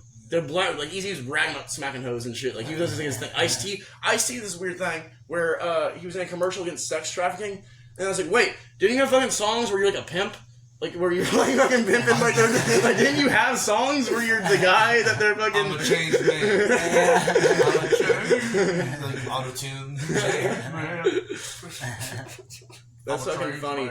That was the point somebody was making about the Jason Aldean song, was it was like, so rappers talk about what they do to you come in their hood, fucking doing shit, but country people talk about it's like, what the fuck is that whole thing? Okay, so I tried to get into the last one these guys didn't get, and now it's escalating. Now it's turned into a bigger fucking deal than I thought. Okay, so Jason Aldean did this fucking song where he's like, you can try that shit in a small town, like, you can't fucking carjack somebody, you can't fucking, piss on an old lady, you can't fucking shoplift meat from the Walmart, you can't fucking go to the dollar store and pull your dick out, try that in a small town, we'll fuck you up. Like, the idea was like, people in small towns like this have scissors backs, they have guns, you can't tell them what to fucking do, and riots will never happen No, there. they don't. The song is cool, the lyrics, I think I'm all in favor of that, but what he did was the video was filmed from a courthouse in Tennessee where they lynched like a young black guy back in the 30s for something he didn't do. And then also the video included only Black Lives Matter riot footage and shit. And then Jason Aldean said, like, it's not a secret, I'm not against Black Lives Matter, but that's not what the song was about. It's just that I'm showing everything I showed you was real, that's what he said, which is true. That's kind of a weird choice of stuff to show. Yeah, I know, it's a really specific fucking thing, yeah. But then someone else make the point, like, well, rappers talk about what they do if you come in the hood. And that's not I don't think rappers are going to Warner, Oklahoma to not to mention, Supermart. I really don't think so. I think there's like the country and then there's the ghetto, bro, and those are two completely separate entities. Like growing up in there's like two different fucking mindsets there. Well, like, is this is this more of just like colorful haired white girls getting mad for everybody? So what happened is that I don't know if it was racist or not, but the country music community like stood up. They stood their ground. They're like, no, and that's a popular song now. They were like, no, we're not letting us cancel. This is stupid. You can't cancel somebody for saying something badass like that. Yeah. Like, but the video's fucked up. So country music channel, fucked up with that shit. Yeah, exactly. Like, it was weird. He's like, here's the weird part: is Jason Aldean was on stage when the Vegas shooting happened. That's what makes it crazier. So what kind of... He was on when the deadliest mass shooting in U.S. history happened. Jason fucking CSI, or CIA, dude. Whatever. In Vegas. At the country... Maybe in his head he's like, that wouldn't have happened to me if I was playing back home. Maybe that's also... He's not saying that. Ultra, he's also like... He could have been attacked. You can do that in Vegas. Yeah, that's what made him feel attacked as a country figure. But not in a small town. Is that someone started shooting at him? Yeah, there's the enemy. They're trying to That's one of the real things they never solved. Okay, this is true. Yeah, the Las Vegas shooting had the deadliest death count or fatality count of any mass shooting in our lifetime. They stopped covering after a while. They never found a motive for the guy. They never really figured out who the guy was exactly. I think they all should have pulled out their pistols and shot at the hotel. People tried to. People did try to. Yeah. People did try to. Window. But it was actually more than one window. Is the problem? It was more than one window. Was the problem? But God, my guess, fucking pull off something. Okay, what I'm saying is this is my bit. Okay, no one figured out what it was. Has anyone considered that maybe the guy just really didn't like New Country? Yeah. Like maybe the guy really wanted, or maybe he just wanted in Jason Aldean and Chubby Keith and get all of them in one fucking big go, and maybe that was what inspired him to do it. It's like he was just done with fucking pop country. That sounds like maybe a more reasonable motivation than he just did it. We just unexplained motives. He was like his motive was he was on Valium. Yeah. Jason Aldean was a fucking racist. It's funny. He knew. You're gonna write a song one day, motherfucker. Yeah, he's a time traveler, dude. Yeah. Like in these small towns, It's the catalyst of it, dude. Sorry. I know you're good. Like in these small towns, it's gonna be like a bunch of like city black people coming and doing it, when really it's like their nephew coming into their Dollar General and robbing them. Like they're they're like, nephew, why are you stealing? Why are you stealing all the? Try that in a small town. Try stealing Benadryl. Yeah, you're just gonna shoot your nephew. Your Benadryl from Superfoods. Yeah. You know everyone in the town. Try that in my town. Who are you telling that to within your town? in Warner, anyone like that's what because you see all the memes and it's like try that in a small town and they show pictures of stereotypical Midwestern small towns. Yeah, they all look like Warner. So Warner's a good example in my head personally of what Jason Aldean meant by a small town. Right off of I-40, all you see is a McDonald's. You might have Sonic, might have a Subway, might have a... There's a Subway and McDonald's, and that's it. Okay. They're like, except for meth, you can do that in a small town. Just a little bit of meth. Just a little bit of crystal. But it's a little better than John Mellencamp being like, I was raised in a small town. Fucking got cheated on, ripped God, and fucking all that shit in a small. Probably die here because it sucks. Probably fucking. And then meanwhile, John Vermelhead's from like New York or something. But you know that song, right? Oh yeah, I know that song. Yeah, they play a lot of white people barbecues. He's super liberal. Grew up in a small town. Yeah, he just says small town like He that. says, "It's a fucking dog in a small town. Yeah. Cut off my dick in a small town. Smoking crack in a small town. That's what I do all day." And my cousin in a small town. Fucked up my truck in a small town. Got my mozzarella belt in a small town. Can't change it because my socket is missing in a small town. Because Tweaker stole it. Small town. You know, there was these legendary tweakers out in Proctor. Legendary. There's a lot of them, actually. Yeah. Proctor is like the Wild West with meth. And so the Wild West is still the Wild West out there. We still live in the Wild West. Oklahoma is, but of that, Proctor Valley, Proctor Valley is like, they're like riding around with like 6-shooters and on horses. With AR-15s slung in their back on meth and we ain't changing. Ranching cattle. Like it's a bunch of strange shit going on. But there's these simple life, man. Yeah, just a simple life. But out in Proctor, and you know what? I love Proctor. It's beautiful. It's a beautiful place. But Barren Ford River, even though it's full of chicken shit, it's beautiful. Yeah. Chicken. There's no chicken, the fish out of there. Tastes like chicken shit, but they're beautiful. Man. But they're beautiful. Good looking fish. People there, they are chicken shit, but they're beautiful. Are they really though? No. Really though, they're pretty ugly. Like one of my exes from Proctor, so she's alright. Okay, just her? Huh? Just her, yeah. She didn't get out of Proctor as soon as possible. So, yeah. But yeah, you're not gonna find any Tahlequah 8s in Proctor.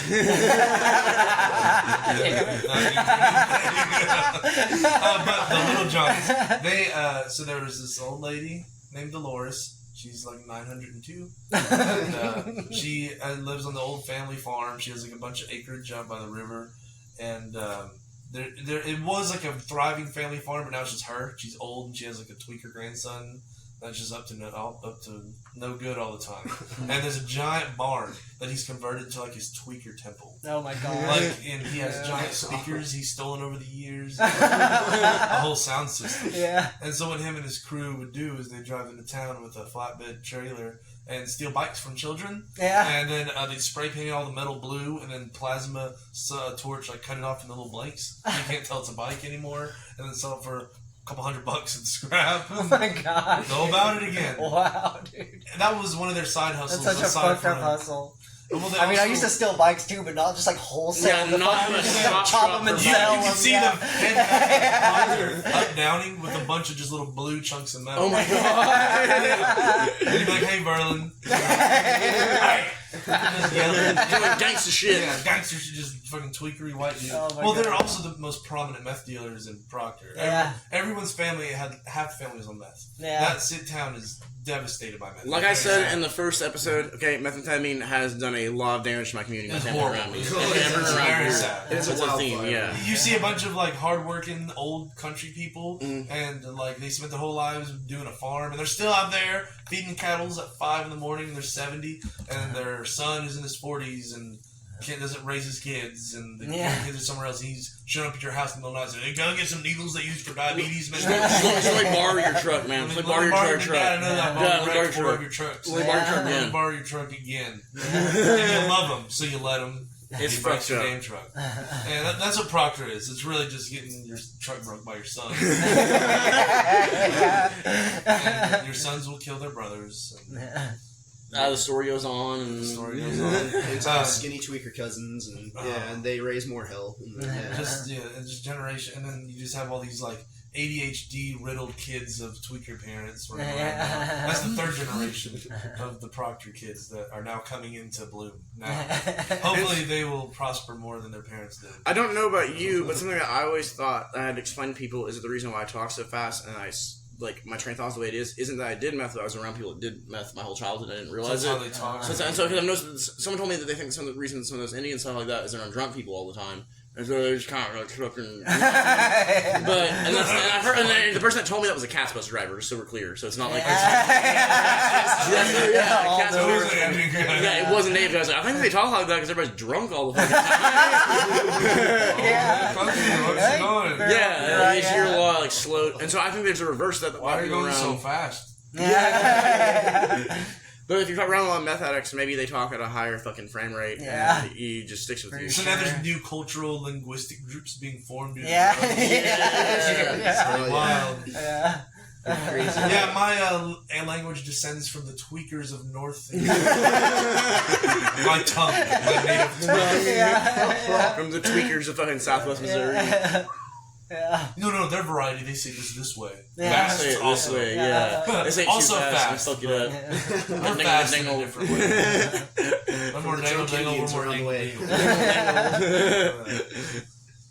From our drunk elders from around the way. I found Verlin Littlejohn's weed farm out. I was poaching on a game reserve. I was just trying to get a couple squirrels. I had a bow and a machete. That's all I had on me, and I'm out there, and I find one weed plant with a little mound of mulch at the base of it. I'm like, a weed plant.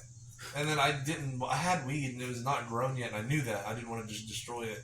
And the thought of maybe coming back crossed my mind, but it was like across the river and like 5 miles away, so I was like, this is cool. And so I walk and I see another plant, and then I see another plant, another plant, another plant, another plant. I'm in somebody's little weed operation on the side of the mountain. And then, it's Verlin, and he's coming up the mountain. Oh, shit. And he has buckets with like chemicals for like, phosphorus or whatever shit he's pouring on the weed. And he sees me, slings his fucking AR around. What the fuck are you doing with my weed farm? I'm like, whoa. I have a bow and like sandals and a machete. I look crazy out there, and I'm just like, I'm squirrel hunting, brother. Squirrel hunting. He's like, what the fuck? Where'd you find my web? What in the? And I'm like, brother, I'm your neighbor. I live across the street from you. I swept your garage the other day for $20. And he's like, what the fuck? What? What? He was just blitzed out of his mind with like an AR-15. All the tweakers there have AR-15s. I don't know what the deal is. That's one of their first investments. Because they know what's up. They know what's coming for And then they go about their tweaker things. So like they will sell like, their car, their house, one of their children. For still have a fucking PMSA. Never let go of that AR-15. Still have The tweakers in Proctor know that they still have Palmetto Arms fucking AR with a fucking collapsible sock and like a $30 shirt from Walmart. Like a and then, $1,400 It's gun, Palmetto Arms is like one of the cheapest ones that you can get as like an AR. Palmetto Arms, and there's like a couple others I'm trying to think of. Well, it's rigged out and spray painted and duct taped. Yeah, you know tweaker AR when you see one. You know tweaker when you see one. Cool. Yeah. They kind of post-apocalyptic as fuck. And he had a eagle feather hanging off of his, like a beaded eagle feather. He would tweak and hunt little people in the dark. he would swear they were taking his dope, and he would take his AR. They'd say, "Hey, don't go in the dark out in Proctor, because Ed'll shoot you."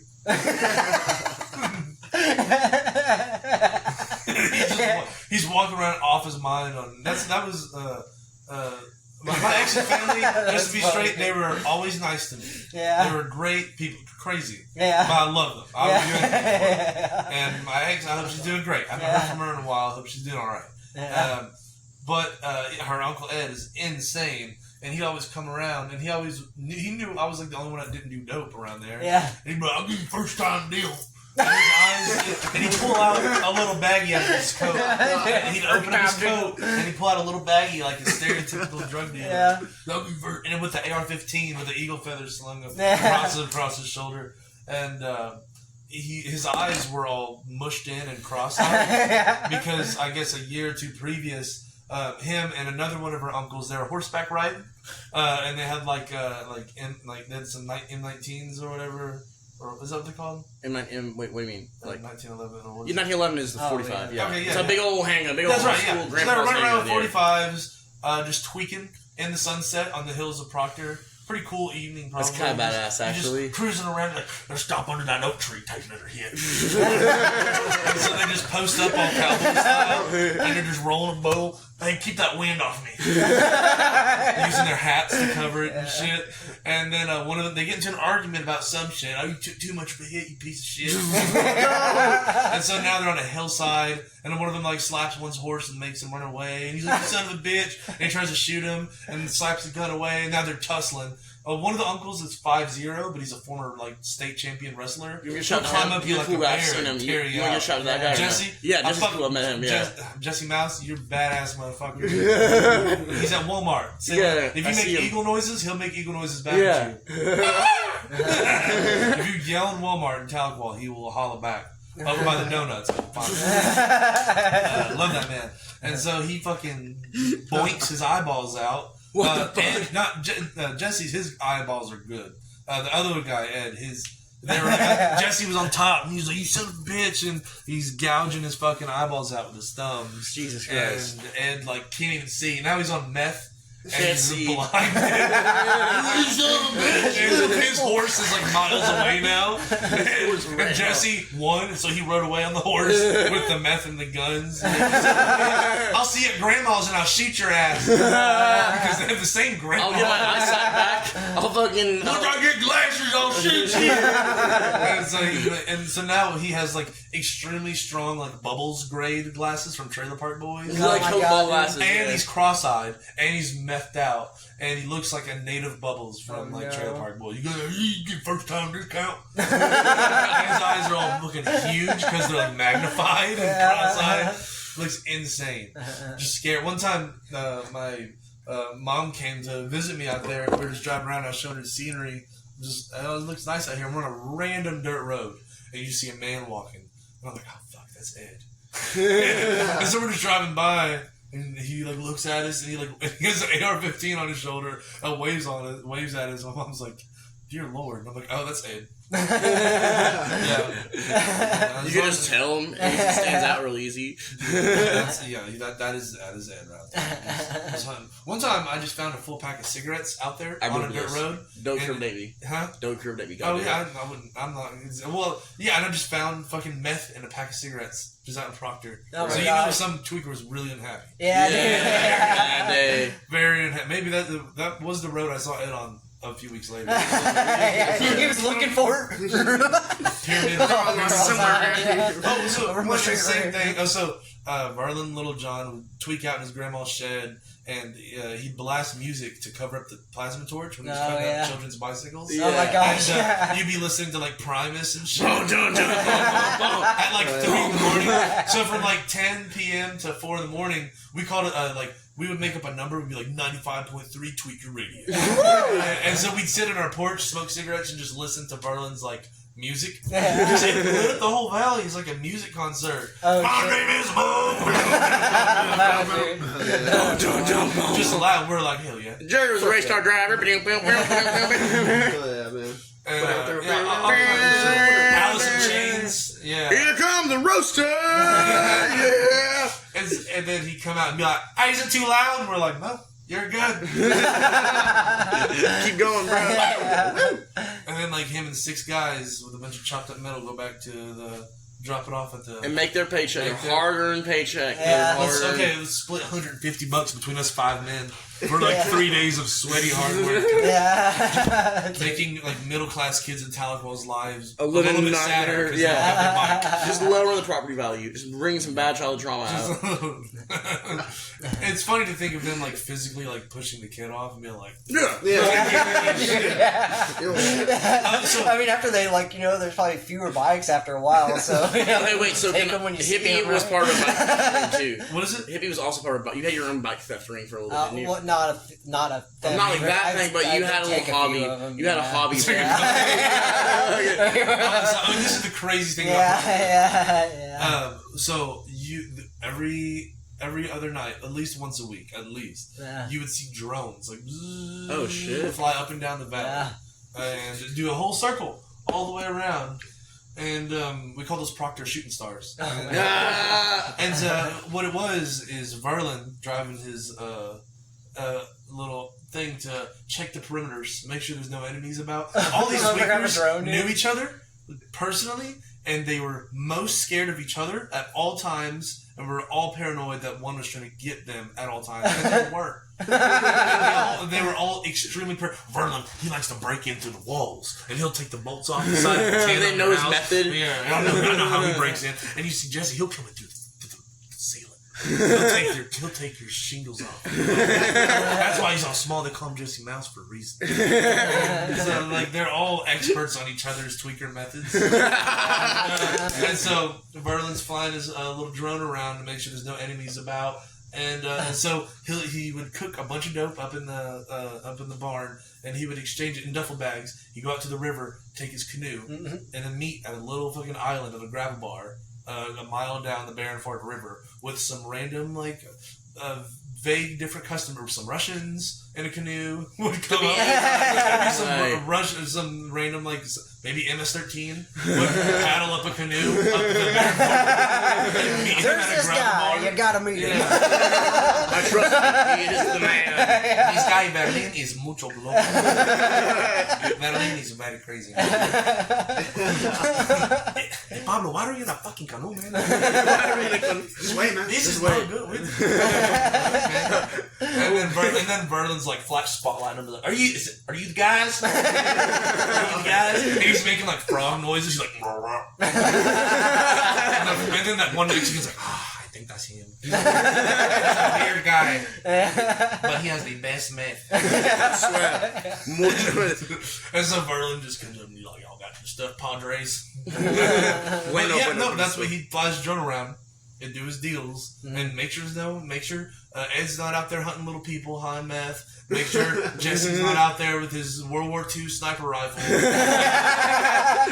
Jesse would do a perimeter check, which was just... Was it fucking 30-06? No, it was like a Mosin Nagant. That's even better. It's funnier. It's way funnier. He was as tall as he was. Yeah, I know. It's like a 5-foot rifle, and he's 5'0". You know, those used to be the cheapest rifles you get. They're like a cheap... It's like we give them... Not anymore. Now they're... Back when he got his, it was like 70, 80 bucks. Or something. That's good too. Yeah. And so he had the bullets as long as your hand. Just surplus bullets. They don't make them in the U.S. He would say hi to you. If you were walking to the creek just to go hang out, you'd hear like loud, echoes. Like, what the fuck? And then you hear, hey, and you look over the corner of the pasture and Jesse's waving at you. Just saying hi.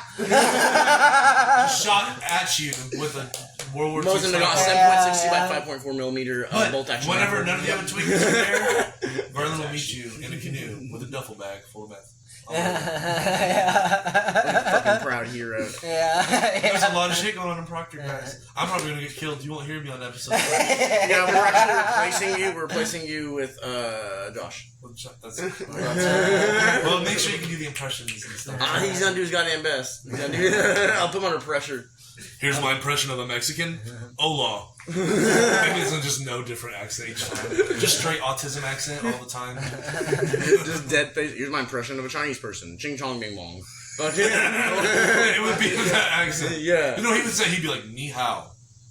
He would just say it very monotone. Hippie doesn't know this guy, but I hate him, so we can't give him... Hippie doesn't know this guy, so he's not in on the joke. He just is awkward. I actually love him. He's one of the funniest guys ever. I hope he dies in a fucking ditch. I don't like him. His name's Josh Beck. Yeah, don't meet him. You're good. Yo, so we're at like a fucking hour and 41. Is there anything else you want to add before we wrap up? You got more time. What do you want to do? We still got bits too. You got any more stories? You got another Bro, story? I have maybe. Is there maybe one more? You got any questions? No, dude. Honestly, dude. Like, I'll save whatever else. I'm saying like maybe acid trip stories. I think we have you back on. I think that's part of the best. Like, I think that'd be good. We'll save that one for you. Okay, so for endings, we could do shoutouts. We let him play maybe what we do. I don't know because he's pretty good at the reggae shit. He can play guitar, right? Probably like a year. Would you rather do an electric or an acoustic or an electric? I was almost going to do shots at dead people. Oh, yeah. Is that good? There's a lot of dead people we mentioned in this one. Do you want to do shots at dead people? Yeah, you rest in peace to the ones we've lost. Like, hell yeah. Randy Crow. Shout out to Randy Crow. Rest in peace, bro. Rest in peace. Shout out to who's there? Shout out to Alex Smith. May you rest in peace, man. We miss you. I do want to say rest in peace, Montez Dickenson. Rest in peace, Miles Dickinson. Rest in peace, Justin White. Rest in peace, Noah Clemens. Rest in peace, my mom. Rest in peace to my first cat, Whiskers. Like, that guy was a straight up G. Rest in peace, actually, to my Nana and my aunt. Anybody else got any more? Rest in peace to Young. Rest in peace to Young. Any friends? Rest in peace to Chris Chamberlain. Rest in peace to I feel like I lost more than that this year. Come on, we got rest in peace to Brittany Murphy. Definitely. Rest in peace to Brittany Murphy. Rest in peace to Lenny from Motorhead. Tom Petty. Rest in peace to Tom Petty. Tom Petty. Lemmy was a good one. Let me think here. Hold on. I gotta get some real rest in pieces here. Who was rest in peace to D-Hog. Yeah. Rest in peace to A friend named Sylvia that died. Rest in peace to Sylvia. I remember her too. Rest in peace to Sylvia. Rest in peace to Sylvia. Let me see here. It's kind of dark. Rest in peace to Sammy Payne.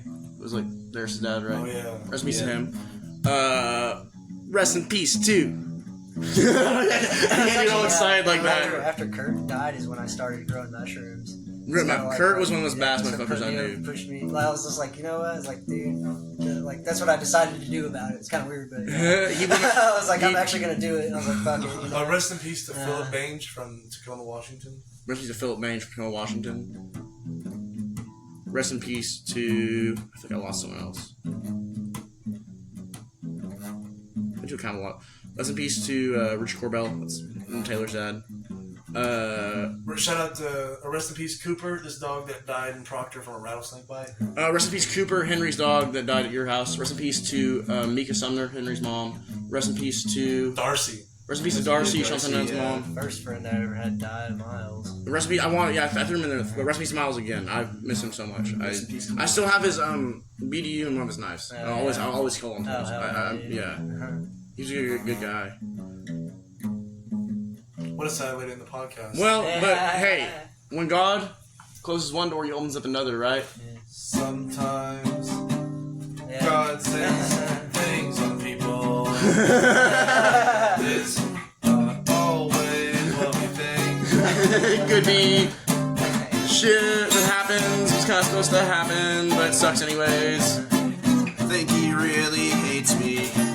Who hates you? If he even exists. God. You want to do one for your mom? Yes. Oh, and your aunt and uncle. Wait, yeah. I'm sorry.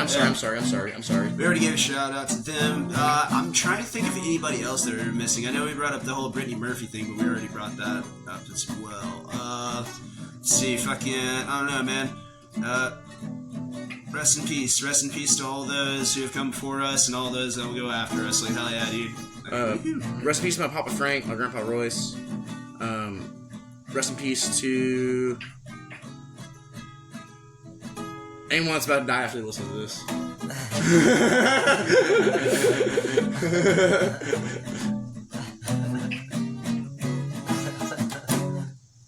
Alright guys, I think we can knock out the park on this one. We'll see you next week. We're going to Hippie back on pretty soon. Hopefully we should have this shit on somewhere to listen to besides the ghetto-ass website. Thank you for listening. Okay, bye. Bye.